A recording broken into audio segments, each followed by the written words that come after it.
The cry in the night. The baby's cry split the night like a blade. High and shrill, it rose above the hiss of the wind, bounced off the boards of the Carter cabin, and spilled into the empty dark beyond. The oil lamp on the table flickered as Eli Carter rocked back and forth in a wooden chair, boots scraping the floorboards in rhythm with the wailing child clutched to his chest. "Easy now, hush," he muttered, voice cracking from exhaustion. His eyes were red, his face gray from dust and sleeplessness. The baby only screamed harder, a desperate sound that clawed at the cabin walls. Outside, the wind moaned through the gaps in the shingles, carrying the smell of dry earth and the faint copper scent of an old storm long past. Coyotes howled somewhere out by the ridge, as if answering the child's sorrow. Eli pressed his hand to the baby's back, feeling the tiny ribs move against his palm. He tried milk. He tried rocking. He tried prayer. Nothing worked. The fire in the hearth had died to coals, glowing faintly like buried eyes watching him fail. He stood pacing, his shadow stretched long across the cabin wall, moving with the unsteady light. "God help me," he whispered. "I don't know what you want." The baby's cries tore through the wind again, sharp and raw. Across the fence line, half a mile of hard ground away, a lantern glowed on another porch. Mabel Hargrove sat wrapped in her shawl, boots propped on the railing. The night pressed close around her like a cloak. The wind carried every sound clear as a bell out here. The howl of the coyotes, the rattle of loose tin, and for nights unending, the cry of Eli Carter's baby. Tonight, it sounded different, sharper, wounded, the kind of cry that didn't come from hunger, but from a heart breaking in its cradle. She lowered her head, jaw tightening. 3 months, that child's been crying, she muttered. In 3 months, no one's come to help. Her horse stirred in the paddock, sensing her mood. The boards of the fence creaked under the wind, groaning like tired bones. Mabel stood, slow but steady, and took the lantern from its hook. Its flame caught her face for a heartbeat, a face lined by sun and time, eyes deep as old riverbeds, calm yet fierce. She slipped a revolver from the table, tucking it into her apron pocket, out of habit more than need. Then she stepped off the porch into the dark. The walk across the field was rough. The ground cracked under her boots. Tumbleweed brushed her legs. The wind tugged at her shawl like invisible hands. The baby's cries grew louder with every step, guiding her like a beacon through the dark. When she reached the fence, she set the lantern down, climbed over, and dropped softly onto the Carter side. The boards rattled under her boots. At the cabin, yellow light leaked from the window in thin slits. She knocked once. The crying stopped. Then came hurried footsteps. The door opened a crack. Eli stood there, hair wild, shirt half-buttoned, eyes wide with shock and weariness. "Miss Hargrove?" "I reckon so," she said, lifting the lantern. "You're scaring half the prairie with that poor child cry." He shifted awkwardly, clutching the baby tighter. "He won't stop. I tried. I don't know what I'm doing wrong." Mabel looked past him into the cabin. A cradle overturned, milk spilled on the table, a pot gone cold on the stove. "You're doing your best, boy, but best don't always do." She stepped closer, holding out her arms. "Let me." Eli hesitated, eyes flicking from her weathered face to the tiny, red one in his arms. Finally, he handed the baby over, as if surrendering something sacred. Mabel took the child gently, the way a river takes to stone. She pressed the baby against her chest, murmuring low, almost like a hum. A melody without words, half lullaby, half prayer. The baby hiccuped once, then again, and fell silent. Eli froze. The whole cabin seemed to exhale. "Ow! Hush," she said softly, still rocking. "You make too much noise, you'll wake him again." The baby's tiny hand clutched at her shawl. The wind outside quieted, as if the plains themselves were listening. After a long moment, Eli spoke again. "I didn't mean to trouble you, ma'am. I can handle things fine." Mabel shot him a glance that could cut granite. "Handle things? You ain't slept, your fire's near dead, and that baby's been starving for comfort, not milk." He dropped his eyes. "I don't know how to give either one." She looked around, at the empty rocking chair, the cold stove, the dust collecting on the windowsill. Her gaze softened. You're trying, and that's something. But trying don't mend a heart that's cracked. Eli turned away, jaw working, eyes bright. You don't know what it's like. Mabel chuckled once, low and dry. Son, I buried a husband and a baby before you were born. I know exactly what it's like. The words hung in the air like smoke. She shifted the baby in her arms, who now slept soundly, lips trembling in dreams. Grief's a wild horse, Eli Carter. You can't fight it head-on. You gotta let it run itself tired, then lead it back gentle. He looked up, caught off guard by the calm in her tone. I thought you didn't come round, folks. I don't, she said. But that cry of his, it sounded like something I used to hear in my own house. Couldn't stand by no more. The fire popped. Outside, the wind died altogether. Mabel eased the baby into the cradle, fixing the blanket with careful hands.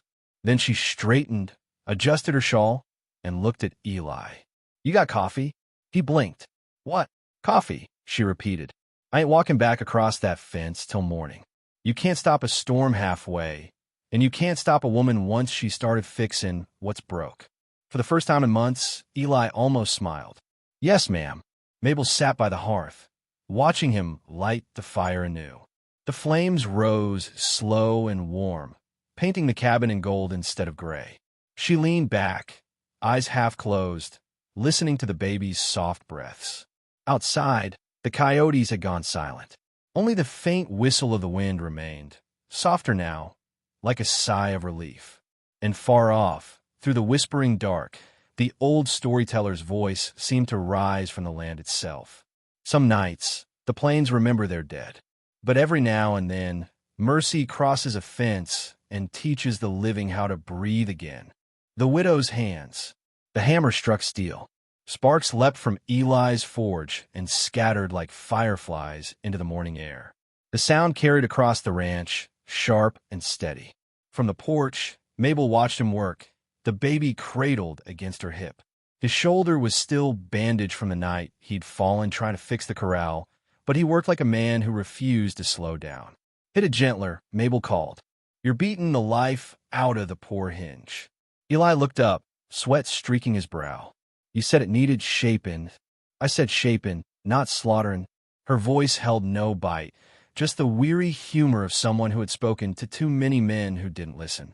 She rocked the baby gently, eyes softening as the little one cooed against her shoulder. Boy sleeps better now, Eli said, almost to himself. That's 'cause the air's quiet, she answered. Grief's like thunder. Once it passes, the land breathes easier. He nodded, hammer lowering. The sound of the forge faded, replaced by the sigh of the wind moving through the dry grass. For a moment, the world seemed still, and Mabel could almost believe peace had taken root on this side of the fence. But then, hooves. 3 of them, distant, rolling like low thunder through the open valley. Mabel stiffened, turning toward the horizon. 3 riders moved along the ridge, dust rising behind them like smoke. She watched their shadows slide down the slope toward the Carter ranch. Company, she murmured. Eli followed her gaze, squinting against the sun. Neighbors, not the kind you want to lend sugar to. She handed him the baby, her jaw set. Hold him. Don't say nothing. Mabel stepped off the porch, shawl billowing in the wind. The riders slowed as they neared the gate.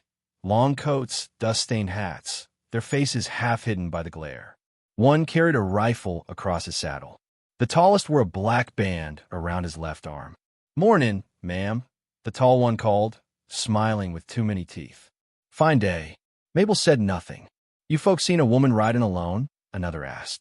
Name of Hargrove. Widow woman. We got business with her. Mabel's fingers brushed the handle of the Colt in her apron pocket. What kind of business? The tall man dismounted slow, boots sinking into the dust. Old business.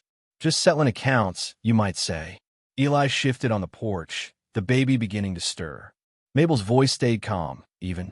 Ain't seen no widow round here but myself. And I ain't got debts. The man grinned wider. Funny. Folks in town said she lived by Whisper Canyon once. Helped nurse soldiers back in the war. Real kind soul. He took a step closer. till she killed 3 men in cold blood. The wind caught the edge of Mabel's shawl, snapping it like a flag. Her eyes stayed steady on his. You talk too much for someone riding uninvited. The men laughed low, cruel. The one with the rifle spat into the dirt. You got a smart mouth, lady. Maybe you ain't her. Maybe you just got her attitude. Eli took a step forward, jaw tight. That's enough. You can turn around and ride back to wherever you came from. The tall man turned his gaze to him, slow. You must be Eli Carter. Heard of you. Wife died not long ago, didn't she? Eli froze. The baby whimpered. Mabel's hand moved faster than thought. The Colt was out, aimed steady between the man's eyes. Say her name again, she said softly, and you won't finish the breath. The world went still. Even the wind seemed to crouch in silence. After a beat, the tall man smiled, small, knowing, and dangerous. So it is you. He raised his hand to his men. Let's not spoil the day, boys. We'll be seeing her again soon. They turned their horses, riding off slow, dust curling up behind them like smoke from a dying fire. When they vanished over the ridge, Mabel lowered the gun but didn't holster it. Her hand trembled once before she caught herself. Eli stepped closer. Who were they? She didn't look at him. Ghosts that forgot how to stay buried. He frowned. They knew you. Everybody knows somebody they shouldn't, she said. You best keep out of it. Eli glanced down at the baby. Hard to keep out of anything when it's coming to our door. Mabel turned then, her eyes meeting his.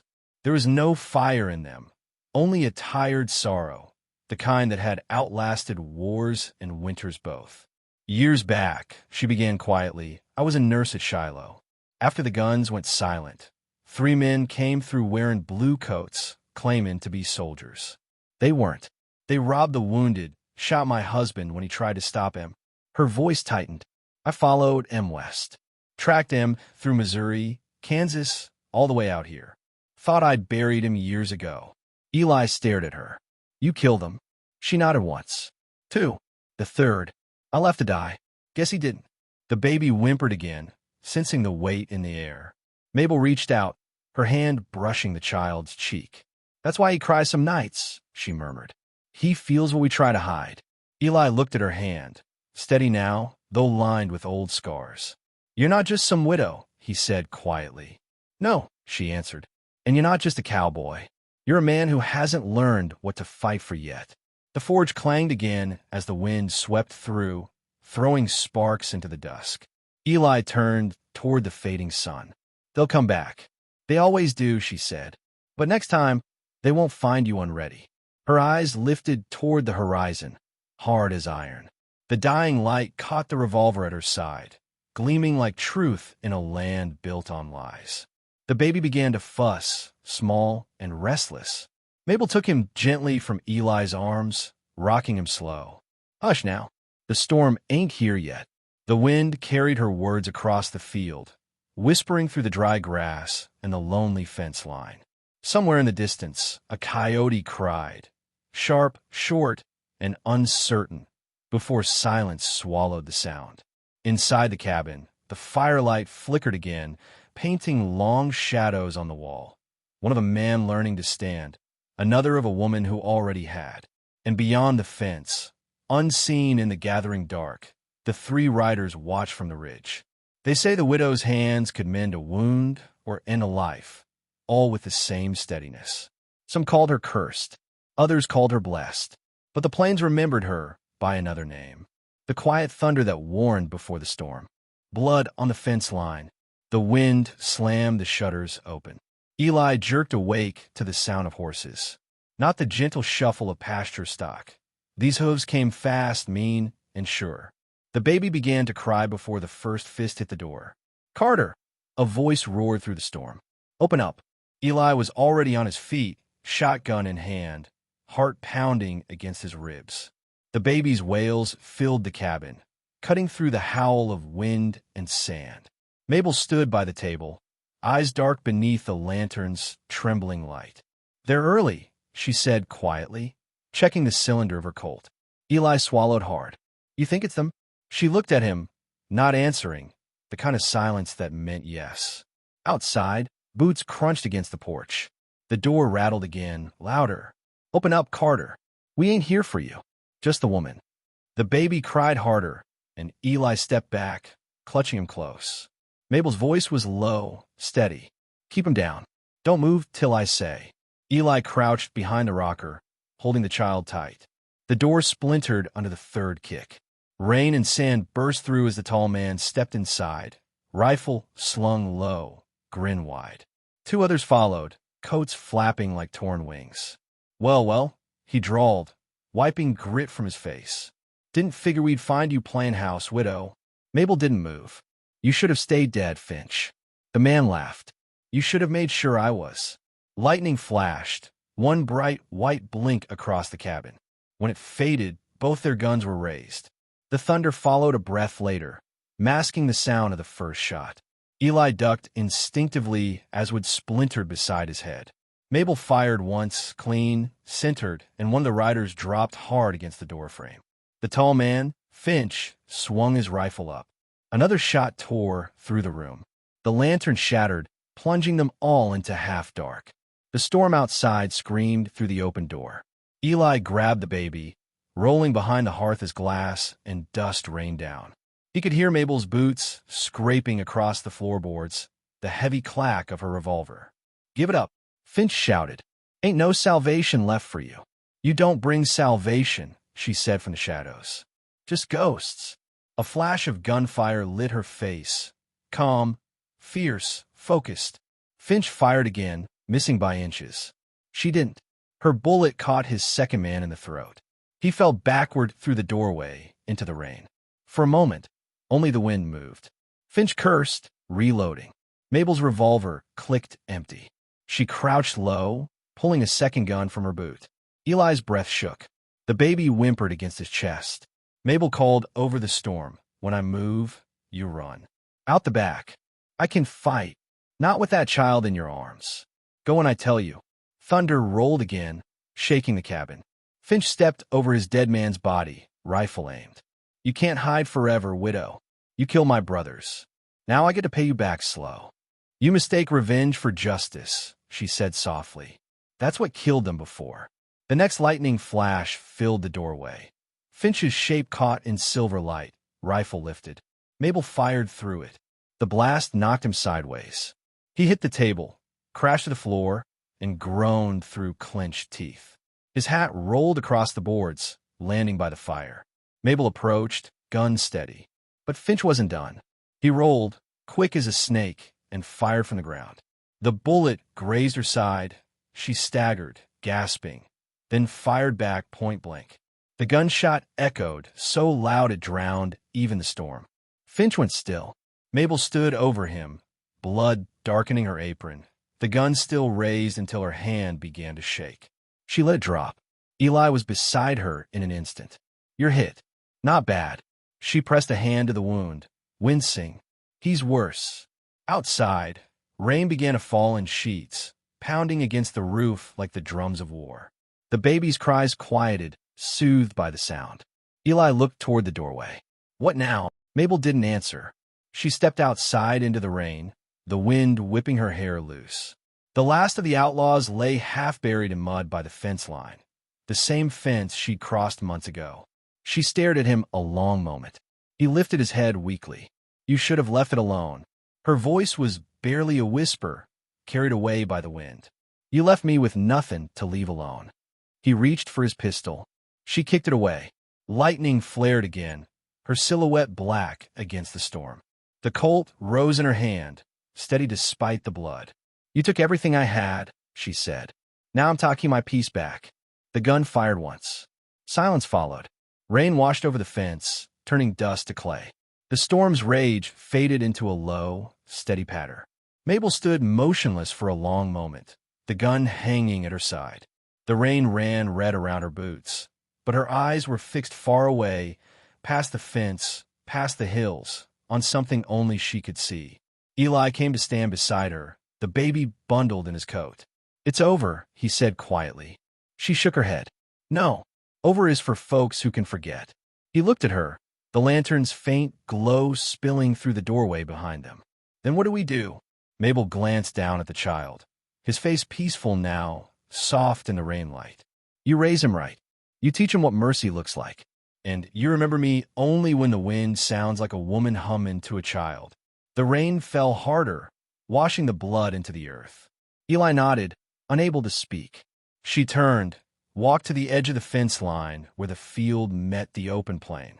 The wind caught her shawl, pulling it wide behind her like wings. Without looking back, she said, "You keep the fire lit. Some nights, it'll be the only thing keeping the dark honest." Then she stepped beyond the fence and into the storm until her figure vanished in the curtain of rain. They say that storm broke the drought, that the land drank deep and the rivers ran again. But old folks near Dust Creek still swear. That night, the plains weren't crying for rain. They were crying for the widow of Whisper Canyon, whose hands carried both death and deliverance, and whose blood sealed the fence between grief and peace. The reckoning at Silver Hollow. The storm had passed, but the air still trembled with the scent of blood and gunpowder. The sky was pale, streaked with silver light where dawn clawed its way over the jagged ridge of the hollow. Ruth stood in the open yard, her shawl torn, hair loose against the wind, a rifle braced in her arms like it was an extension of her will. From the barn came a cry, short, weak, but alive. The cowboy's baby. She didn't turn. Not yet. Her eyes stayed locked on the dark shapes moving along the ridge. 3 riders, dust-caked and mean-looking even in the dim light. The last of Lyle Ketchum's gang. "Ruth!" A voice called behind her, broken, breathless. Eli, the young cowboy, staggering from the doorway, arm wrapped in a bloodied sling. "They'll kill you." "They've already tried," she said flatly. The riders came down slow, their horses nervous, nostrils flaring at the smell of gunfire and death that still clung to the place.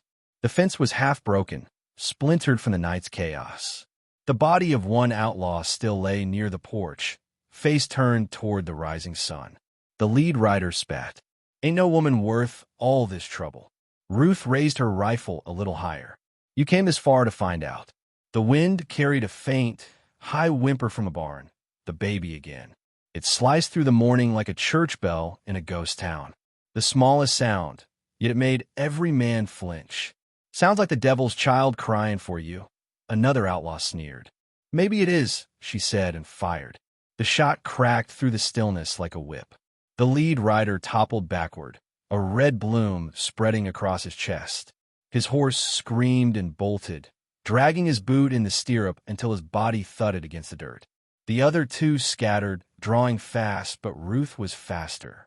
Her next bullet caught the second man's shoulder, spinning him into the fence.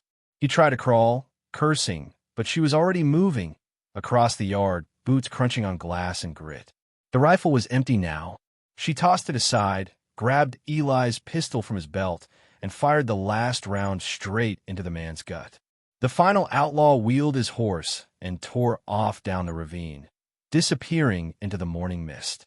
Ruth stood, breathing hard, the echo of the gunfire rolling away through the canyon like thunder's ghost. Silence fell again. Eli limped toward her, clutching his arm. You could have been killed."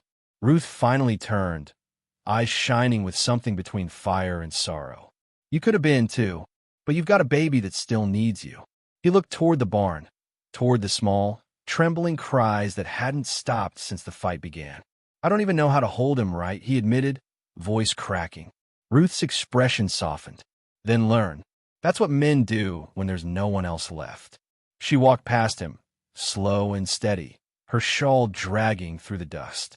Inside the barn, the air smelled of hay, milk, and warm breath. The baby lay swaddled in a tattered blanket, face flushed, eyes bright as new copper. He quieted the instant she picked him up. Her hands, rough, scarred, steady, held him like something holy. Outside, Eli stood framed in the barn door, the first light catching his face. He looked young again, helpless, the kind of man who'd lost everything except the will to keep standing. Ruth met his eyes. "You asked me once why I crossed that fence," she said quietly. "Because I knew what it was to listen to a baby cry through the night and have no one left to answer." He swallowed hard. "You lost one too, didn't you?" Her lips trembled just once. "Buried her up by the North Ridge. The war took the rest." Eli nodded slowly, eyes wet. Then you understand. I do. She looked down at the baby. And I ain't letting death cross this fence again. The silence stretched between them, heavy, sacred. Then, from far down the canyon, came the faint sound of hooves. Not one, many.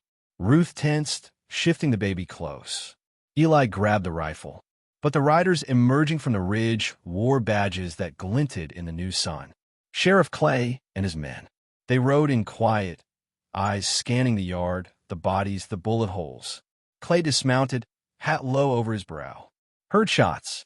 Figure it might be the Ketchum boys. Not anymore, Ruth said simply. Clay's eyes landed on her, then on Eli, then the baby. Something in his face softened. You always did have a way of cleaning up messes no one else wanted, Ruth. She didn't answer. He nodded toward the baby. Whose boy? Eli hesitated. Ruth spoke first. Mine now. There was a flicker of understanding in Clay's eyes, the kind that didn't need words. Reckon that's fair. The lawmen gathered the bodies and rode off, leaving behind only dust and the hum of cicadas rising with the heat. Ruth stood there a long while, watching the trail vanish in a gold light. Then she turned back to the barn. Inside, the baby had fallen asleep against her chest. His tiny hand clutched a bit of her torn shawl. Eli was mending the door, quiet, careful. The smell of coffee drifted from the stove. Looks like you're staying, he said softly. Looks like you needed me to, she replied. Outside, the land stretched wide and endless, the kind of place that remembered every footstep, every gunshot, every tear. Years later, when old men at the saloon spoke of the night Silver Hollow burned and the woman who ended it with one rifle and a crying child, they'd lower their voices like it was prayer. They'd say she came from nowhere, carried her sorrow like iron, and left behind a legend. And somewhere beyond the dust and years, the storyteller's voice would whisper the same truth, that not all heroes ride in with guns blazing. Some cross a fence in the dead of night and change everything.